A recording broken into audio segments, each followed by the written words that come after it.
去呢個尼亞加拉大瀑布咧，嗰、個 Fort York 嗰度咧，又係有個咁嘅站崗，佢啲站崗兄係咁樣。呢啲都係新型嗰啲炮台啦，咁係唔高嘅，好矮嘅，咁可以射好多力啦。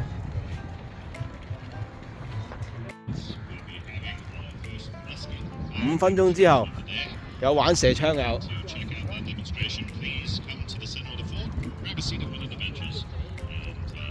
去睇咗射槍先，我入到嚟個山其實就唔多人嘅，背住呢個講解小朋友錯喎，佢哋咁啊對住嗰個 highway 啊，即係啲炮射埋去 highway 嗰度射瓜啲友仔。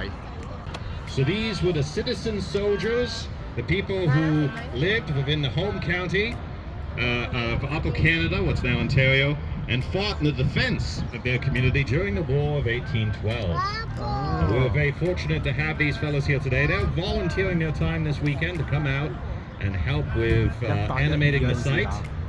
So instead of going up to the cottage or enjoying a nice day on the beach, they get to wear wool uniforms on a beautiful May day like this one. Now the uniforms they're wearing would be appropriate for embodied militiamen during the middle months of the War of 1812. So they're in the uniforms that you would have seen in about 1813, the summer of 1813. The green uniform being worn by most of the militiamen was a bit of a stopgap. Ideally, they wanted the militiamen to be in red, but there was not enough red coats available, and so many militia units had to make do with these green uniforms. Now you notice though that the person giving commands, the officer, is in a red coat. That's because the officers were expected to procure their own uniform and equipment themselves. So they paid, get a uniform tailor-made for them, and they would be able to afford the more expensive scarlet cloth to get the uniform made. Now what we're going to see is a demonstration of the muskets that these guys are armed with. These are, of course, today replica firearms, but they are made in the same manner that they would have been made at the time of the War of 1812. Now the musket is a smooth bore firearm, should I say. There's no rifling in the musket. And so the musket had very limited accuracy at extended ranges. So in order to make up for the accuracy of the musket, they trained soldiers to work in groupings known as platoons. So these platoons were trained to load and fire the muskets together in unison. Now in order to be effective in this style of fighting, you had to instill a lot of discipline, you had to instill a lot of training. So even though these guys, a few months before the War of 1812, they would have been farmers, they would have been townspersons, many of them would have not had any military background whatsoever. They would have to receive the same type of training that professional regular soldiers would have received in order to be effective on the battlefield. So these farmers, these townsmen, they would have had to go through rigorous training to not only learn how to use the musket effectively, but also how to cooperate effectively, march together in unison, standing shoulder to shoulder. Right now they're just doing a quick inspection of the muskets, making sure that everything is clean and is in working order.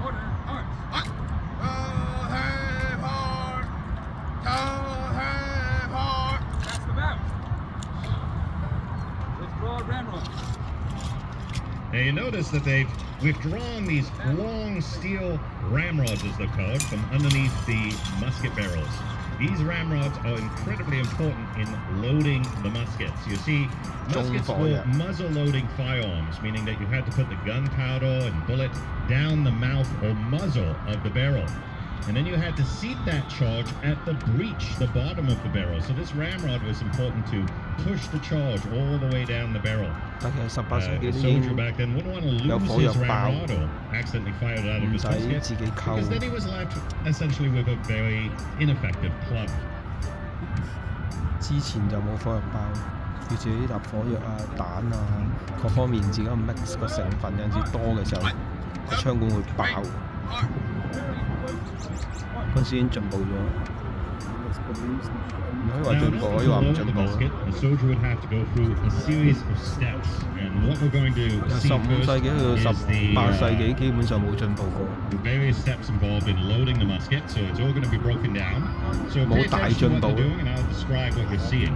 之後就 So they get into 佢 position. 有個螺旋喺 Again, 嗰個 locked up nice and tight, standing 槍 shoulder 管 to 度就可 shoulder. 以將個準繩 The 校 first thing 好。 they need to do is to prime the lock or the firing mechanism of the musket. So they bring the musket down to their side, and then you'll notice that they'll reach around to their back and open up a black level pouch known as a cartridge 火藥 pouch. 包， Inside that pouch would be the 跟住一 round 條 paper 吐走佢， cartridges 哈哈 that they would store the gunpowder and the bullet in. They'd tear open the cartridge with the teeth and then pour a little bit of gunpowder as primer into the pan, just enough to fill it. 我做呢啲 They 義工 then 都幾開 pass the 心。 musket down to the side, pour the rest of the gunpowder, paper, bullet down the muzzle of the gun. So this is that muzzle loading part I was talking about earlier. Withdraw ramrods. Then they withdraw the ramrods and use that to push the charge all the way down to the breech of the 搞幾 barrel. 耐？ Ram down 所以 cartridge. 要槍筒要3排咁，要成分鐘就搞掂。 And of course, return the 快過 ramrods mini 啲 so 茶 they 刀 don't lose them. So with the weapon now primed and the main charge rammed to the breech of the barrel, they're ready to fire. Now this is going to be a little loud, so if you want to plug your ears, this is the time to do it. To fire the musket, they bring it up to the make ready, Make ready. they present, Reason. and Up.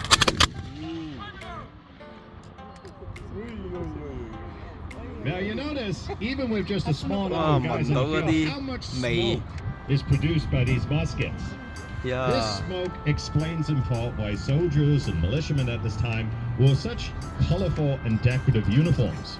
You can imagine on a battlefield where if you might have had hundreds if not thousands of men firing muskets, cannon going off, you'd have these billowing clouds of gray smoke starting to cover the 好 blanket 似 the 香港 battlefield. 維港放煙 And 花 so。these uniforms, quite frankly, were the best way to tell who's on your side, 呀！ who's 如 the 果唔係 enemy. 會擦槍走火。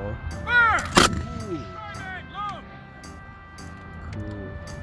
Now, I mentioned before that the musket was not a very accurate weapon because it didn't have the rifling in the barrel. And so by having the soldiers fire in unison, you're essentially sending a wall of lead down towards the enemy. 1分鐘可以3發到啦。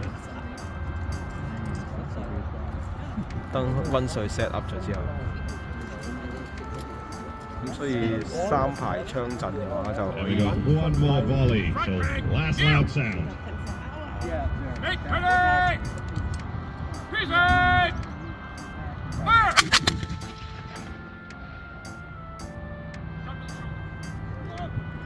I think that deserves a round of applause.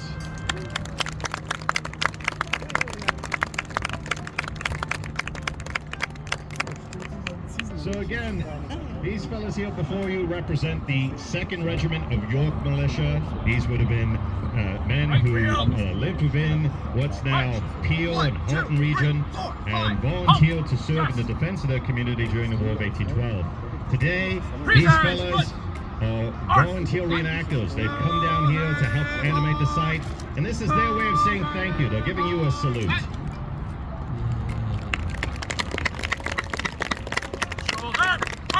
Now they're going to stick around to take any questions. So if you have any, you want to take a photograph of any of these fine fellas, they're going to come forward, and you can hang out and talk to them and ask them any question you want. You can ask them after hot in their uniform, for example. Now, for those who are interested, the site is open today for doors open. All of our buildings are open except for the ones indicated as staff only, so check them out. Check out the exhibits, displays. Please feel free to interact with the cartridges, paper cartridges he would need to load and fire his musket. And then off his left hip, he has his bayonet, 17 inches of solid steel, designed to fit over the end of the musket barrel. So basically you have a combination of a firearm and spear. Now, because he's just wearing civilian attire, you can imagine on some battlefields early in the War of 1812, determining who was who could be a little difficult. If, say, the Upper Canadian militia were wearing their regular civilian clothes and the New York militia wearing their regular civilian clothes. How can we tell who's who? Well, you notice he has a white cloth tied around his right body. Obviously, that's a little harder because people might drop the hat during the course of the battle. But obviously, this wasn't a really good solution. In the end, when you're asking these men to defend their communities, sometimes they would be called up for extended periods of times. You would want to issue them proper uniforms. So by the middle of the war, the militia began to be issued with green uniforms. And gentleman in the middle represents the militiamen from the middle of the war, so about 1813. Now, ideally, they wanted to have all the Canadian militiamen in red, just like the regular soldiers back then, but there wasn't enough red coats being delivered here from the United Kingdom, so they had to make do with these green jackets instead. They also began to issue militiamen standard trousers and shoes and caps.